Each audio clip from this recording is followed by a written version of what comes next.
today we are making a slow cooker meal. We're gonna do early in the morning and then throw everything into the crock pot, and then we'll come back in a little bit. It'll be a little bit for you, but 8 hours for me. And we'll show you how to finish it up and serve it. So this morning it is creamy chicken and potatoes, which is misleading because it also has carrots and peas and onions in it.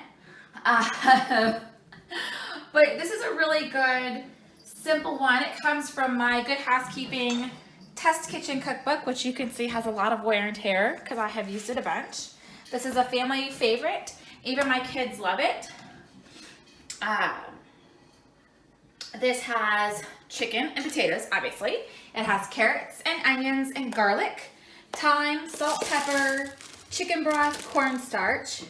And then later, we will throw in some peas and heavy whipping cream. So the first thing I'm gonna do actually is get the peas out of the freezer and throw them into the fridge. You do not want to thaw things on the kitchen counter. Not only does that leave a mess on your kitchen counter, but it's not good. So throw it into your fridge to thaw. Okay, and I've got my crock pot already turned on low. This particular recipe can be cooked on low or on high. The biggest difference, obviously there's two differences. The amount of time you have and how tender your food is when you're done. If you cook it on high, it obviously cooks on a higher temperature for a faster period of time. So your meat is not as tender. It's still delicious. And it really matters most, I've noticed, with things like pork roast. But really with any kind of meat, I prefer cooking it on low. Now, if you're strapped for time or you forgot to put it in the morning, like I almost always forget, then cook it on high for the 4 to 6 hours and it'll be fine. It'll be safe to eat, it'll be delicious. If you have the time to slow cook it for 8 to 10 hours though, it's so much better. So much better. But it's okay if you're strapped for time and you forgot to throw it in at 8, that's okay. Throw it in, cook it for 4 hours on high. Okay, so the first thing we need to do is make sure all of our ingredients are prepared. I've already chopped my onion. It's coarsely chopped. If you're not sure how to chop an onion, I will link my how to chop vegetables video in the comments so you can see that. The only difference between how I chop it in that video and how I chopped it today is I just made my lines further spaced apart. And you'll understand what I mean when you watch the video. So I'm gonna set that to the side. Actually, I'm gonna go ahead and pour it in my cooker. Here's my onion, it's out of the way. Okay, I need 1 pound of red potatoes. So I get asked all the time, what are some tools that you just have to have in your kitchen? A good kitchen scale is one of them. So I'm gonna make sure it's turned on. Mine's an electric scale. I almost always measure it in a bowl. And so I want to tary it so it basically zeroes it out. So I'm not getting the weight of the bowl mixed in with the weight of my potatoes, and I don't have to do any weird math to figure it out. And it's on ounces. I'm going to stick it to pounds. Nearly there. And it's okay if you go over by a little bit. I think that's good. So you could peel these potatoes, but I have no intention of peeling them, and they don't have to be peeled for this recipe, so I'm not going to. You're going to cut them into large slices. I'd say, well, I guess I could measure it. It's about 1 inch thick. And then you quarter it so you get some pretty good sized chunks and throw them in your pot.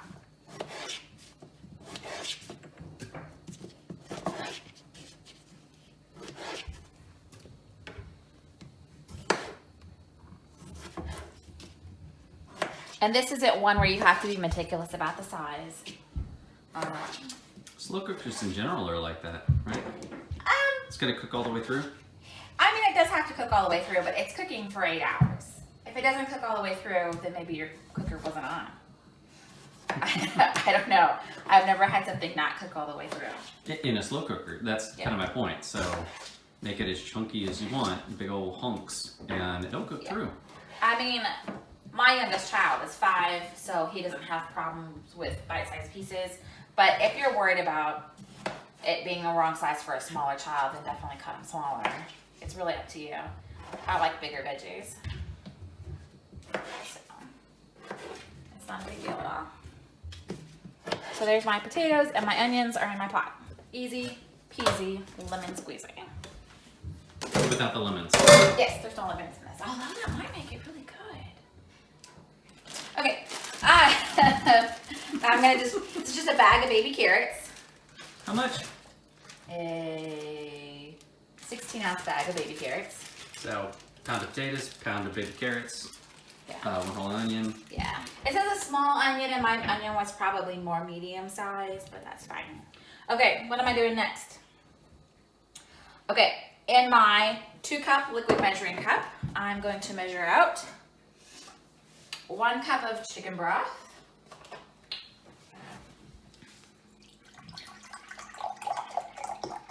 This is an old measuring cup, and all my lines are disappeared. Especially the less than ones. Yeah, so we guesstimate. And it's okay if it's not perfect. I am a firm believer in measuring, but I'm also a firm believer in rounding. So my measurements are often not exact. Oops. So what happens when you read your instructions too fast? I forgot to put my garlic in the pot. So we're gonna pretend I didn't do that yet. And then we're gonna come back What? and put some garlic in. Okay, It's really not a so- big deal. This is an opportunity to talk about order of operations. Yeah, so I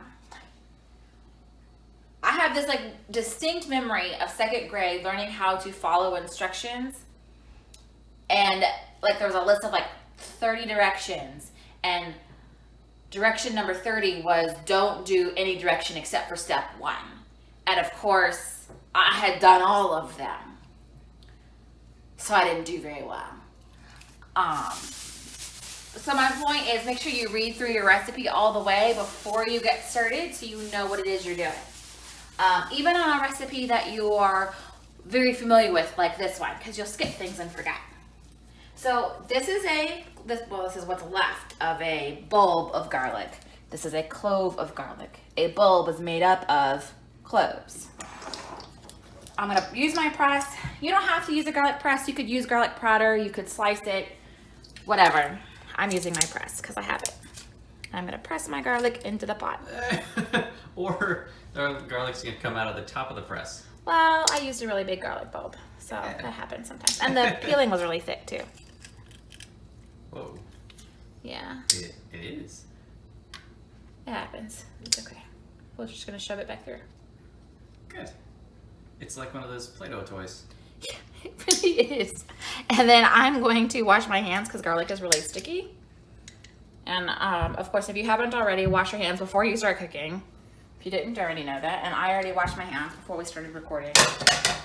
And handling the chicken, I've washed my hands several times. Which you should do when handling chicken. Okay. There. My garlic is pressed and into the pot. And now I will come back to my chicken broth. So I measured out a cup of chicken broth. I'm gonna add 3 tablespoons of cornstarch, a half a teaspoon of thyme, a teaspoon of salt, a 1/4 teaspoon of black pepper. And I'm gonna mix it all together with a fork.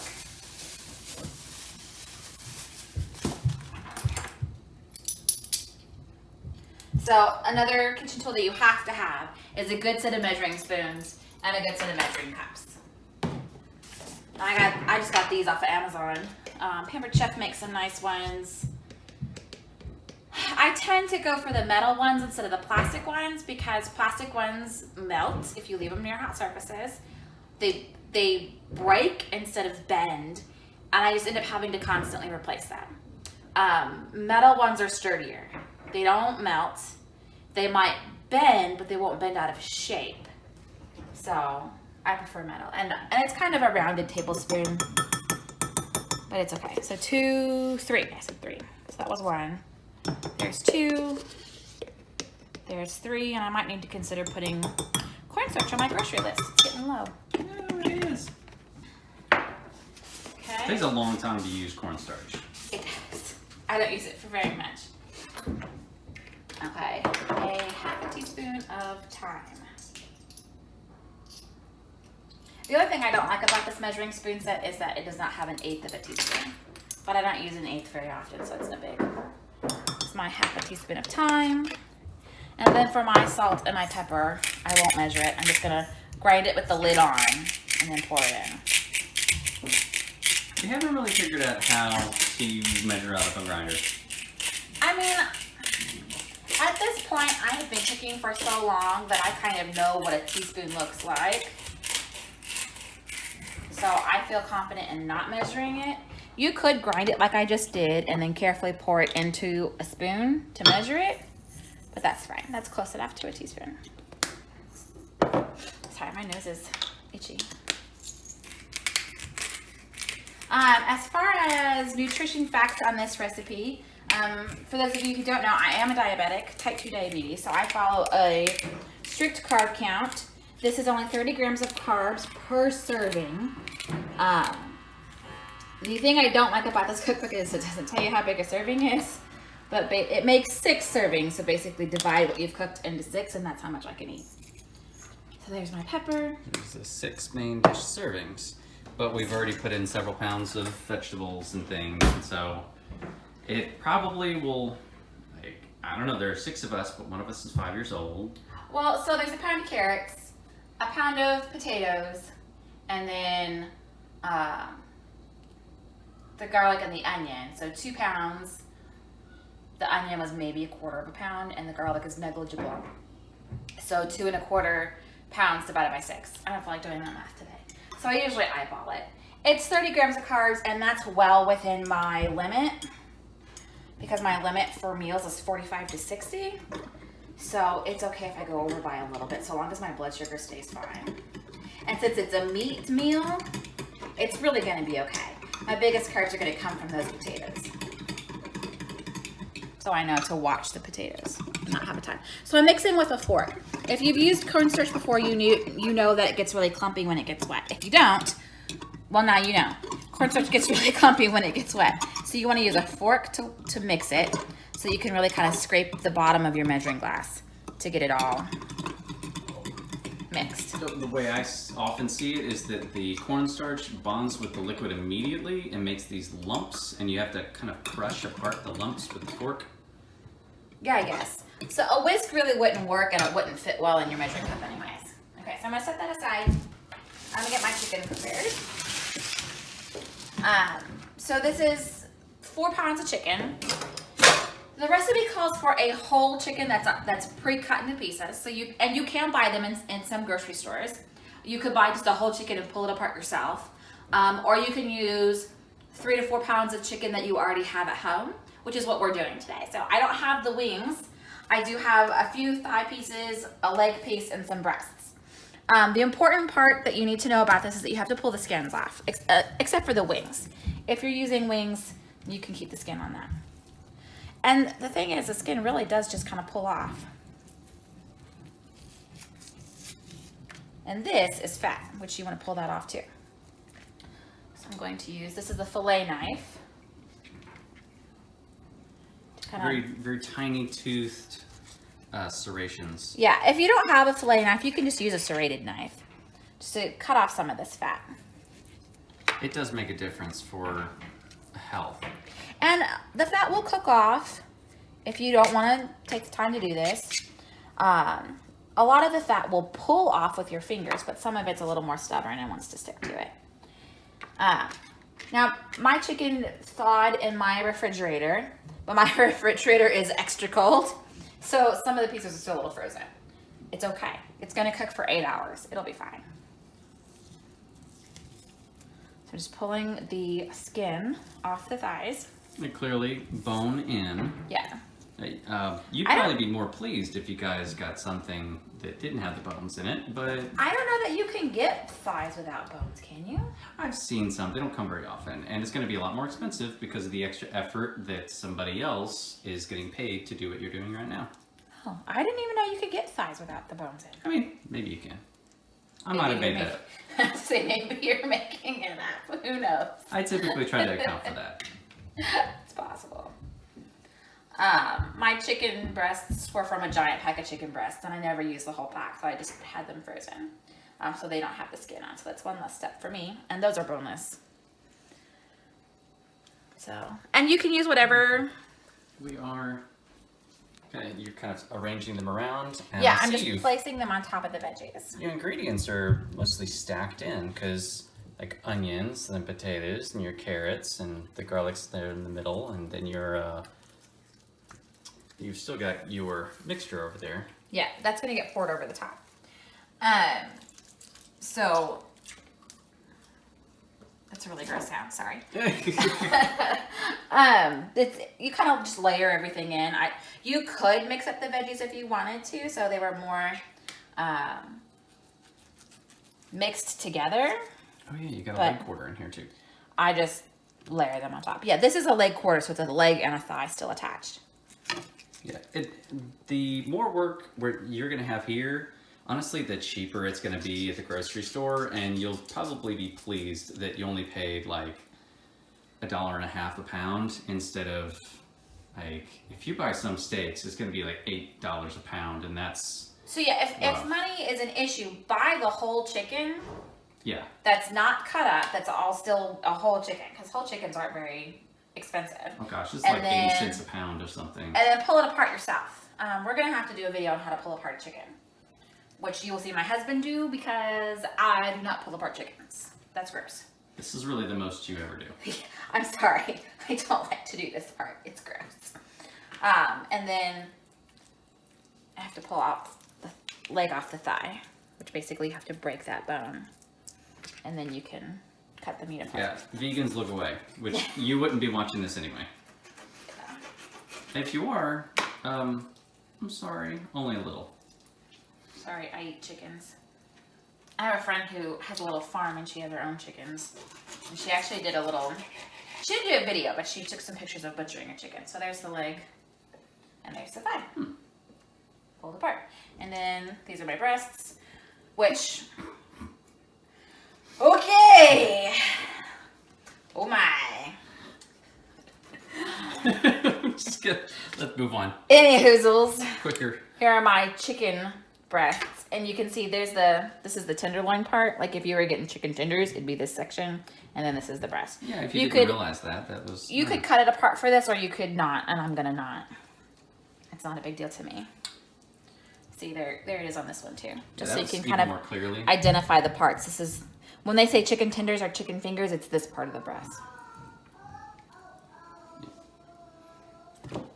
And you can buy chicken breast with the ribs, and that's quite a bit different. But yeah. I think, I don't know. Okay. I'm just pulling off some of this fat.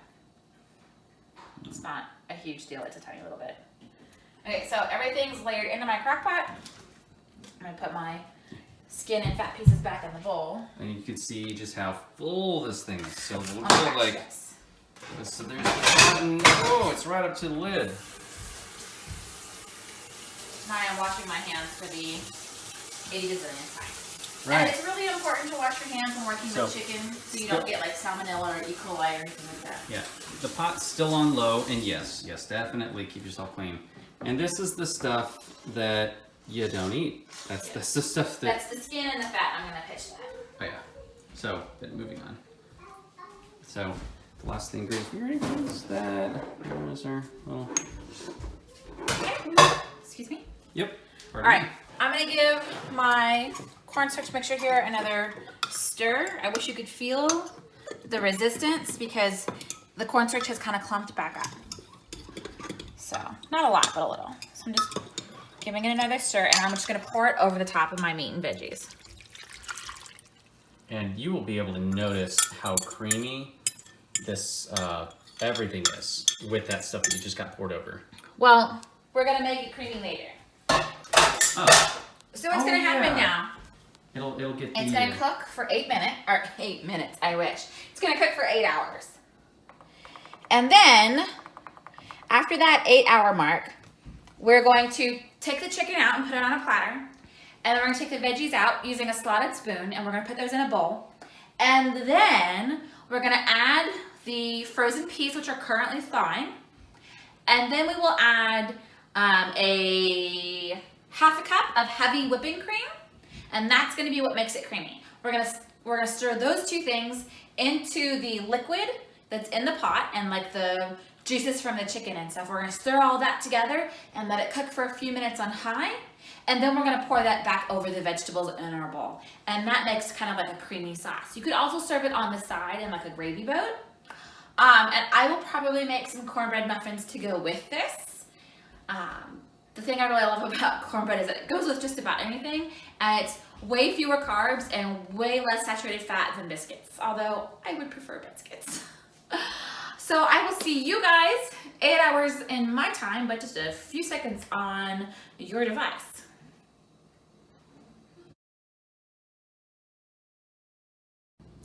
So we're back. It's been 8 hours. Our slow cooker has been cooking our chicken and veggies this whole time on low. It's time to take them out, add in the heavy whipping cream and the peas. I think earlier I said 1 cup of peas and I totally lied. It's 1 10-ounce package of peas. If you're like me and you bought a giant package of peas, measure it with your scale. Mine's already shut off, but I measured it. It's 10 ounces. So we're good. Well, let's have a look at that. Sure. Just like with any pot, open the lid away from you so the steam doesn't blast you in the face. Steam burns are the worst. Yeah, you have not lifted that lid off this whole time, right? Right. It's been cooking all day by itself. Yep. So I'm going to use my slotted tongs to pull out all my pieces of meat. I'm going to put them on this plate. I don't have a fancy platter. If you have a fancy platter, feel free to use your fancy platter.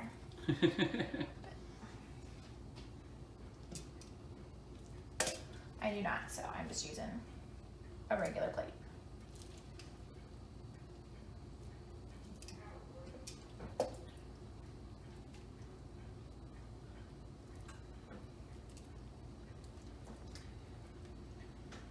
And then I'm going to throw a couple of paper towels over the top of this so the steam doesn't escape too much, because I want it to stay nice and warm. Instead of the lid? Oh, those. Yeah, over this. I was gonna say. And I'm sticking it over here. I turned my warming center on low. Okay? We've currently got cornbread muffins in the oven. So Yes, so even more heat will rise up from the oven too to keep that warm. Okay, now I'm going to use my slotted spoon to transfer my veggies from the crock pot to my bowl. So if you remember, this was potatoes and carrots and onions. Just a little bit of garlic.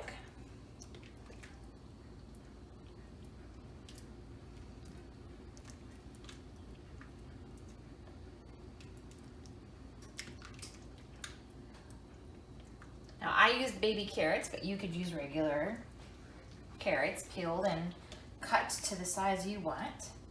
And I used red potatoes. You could use whatever potatoes you wanted. I like red potatoes because they're small and they have a slightly different flavor.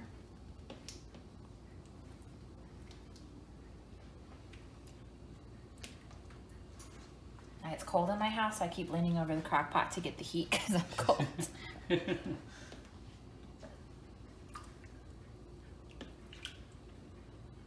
Just making sure I got all the last of the veggies, because sometimes they like to hide in the cooking juices.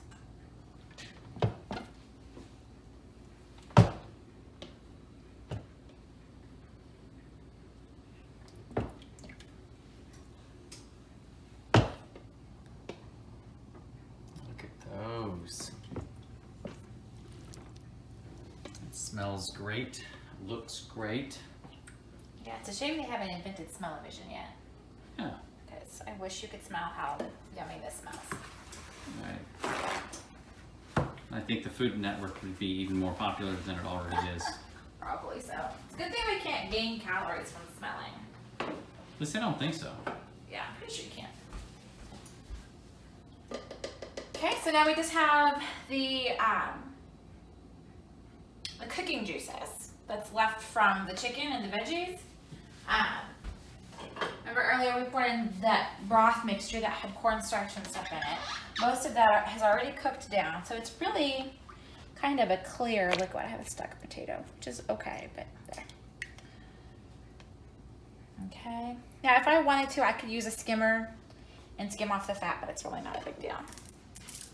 And now I'm gonna add my whipping cream. Now this is heavy whipping cream. It's not regular whipping cream. It's not whipped cream or Cool Whip. It is heavy whipping cream. I need 1/2 of a cup. And you can use regular whipping cream. It doesn't have to be heavy, but the heavy will make your sauce thicker. And I'm gonna pop this up to high instead of low. The cream tends to stick to my measuring cup. Just make sure I get it all out and mix it up.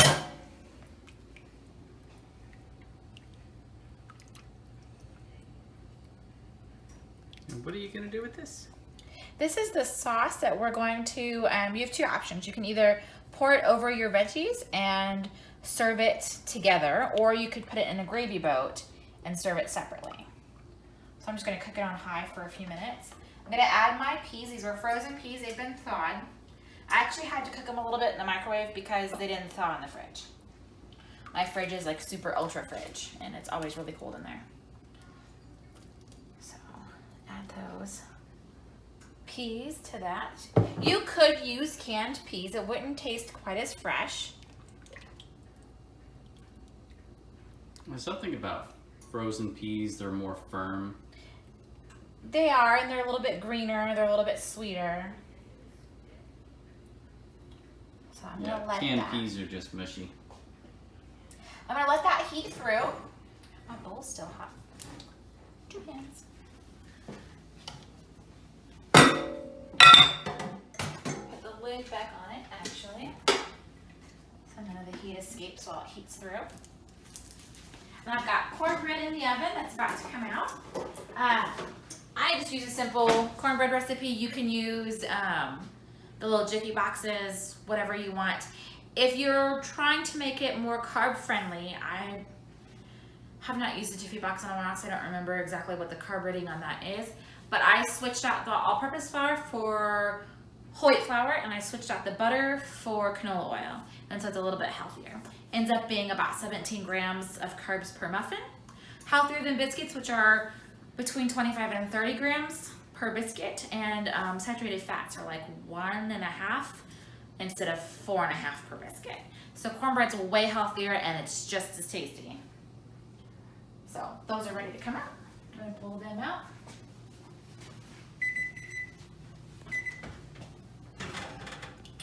Ooh. Make it this one. I always think I can pull it out one-handed, and I almost always need 2 hands.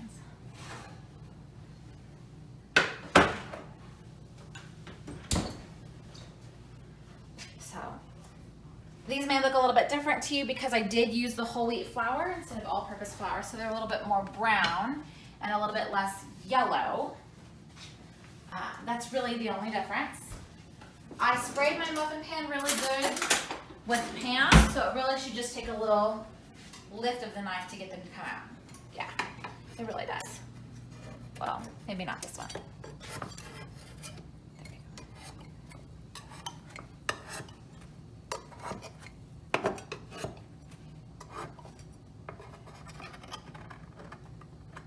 And so with this meal, we've got our little bread side. We've got our main course, the chicken, and all of our vegetable sides. So as far as like if you're following a choose my plate diet, or you're trying to follow like making sure that you get all the food groups, you've got your protein with the chicken, you've got your veggies with the potatoes and the carrots and the peas. You I don't know if the sauce would count as a milk or a dairy. Maybe it might, because it's got the whipping cream, which is dairy. I don't know. And then you've got your grain with the cornbread. You could add applesauce so that you had a fruit. And if you don't want to count the sauce on the veggies as milk, then you could have like a glass of milk on the side, so long as it all fits in your carb ratings. I could have a cup of milk, but then I couldn't have some applesauce. And since I said applesauce sounds really good. So I will just have a glass of water, and I might have a very tiny bit of applesauce. Still sticking within my personal carb limit. When it comes to carb limits, remember everybody's different. I follow a diabetic diet based on what my dietitian told me. And my dietitian may have a different recommendation for me and for you and for everybody else. Everybody's body is different, and everybody's A1C is different, and the way you process sugars and carbs are different.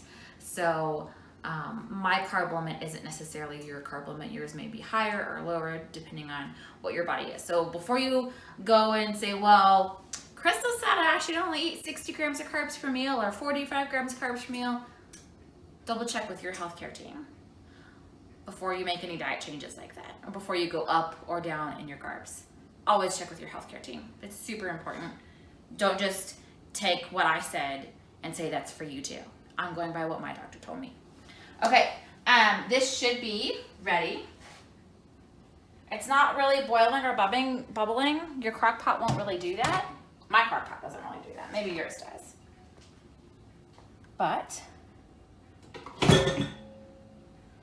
I will check it to see if it's warm enough.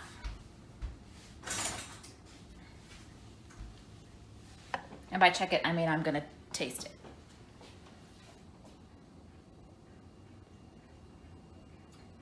Yep, definitely warm enough.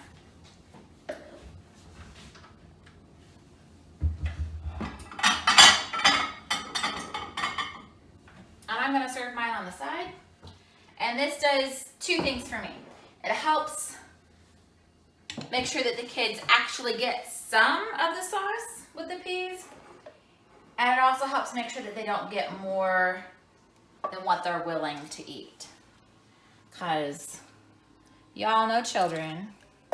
And if your children are like my children, they're gonna avoid anything that looks weird and try to take as little as possible. And if this is just poured over the veggies, they might not get any at all.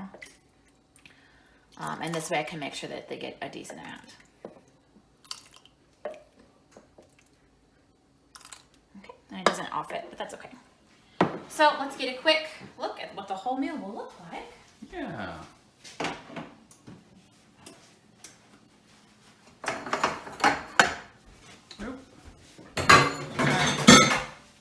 Okay, we have our chicken, our veggies, our creamy sauce, and our cornbread muffins. And like I said, if you want to add a milk product and a fruit product so that you get one of every food group, you could add applesauce and milk and you'd be good to go. I hope you guys enjoyed this video and this recipe and learning how to make this delicious meal. It's practically just one pot. If you did, subscribe. Make sure you subscribe to the YouTube channel or subscribe to my blog. And put in the comments any questions you might have or anything that you can think of. Y'all have a great day.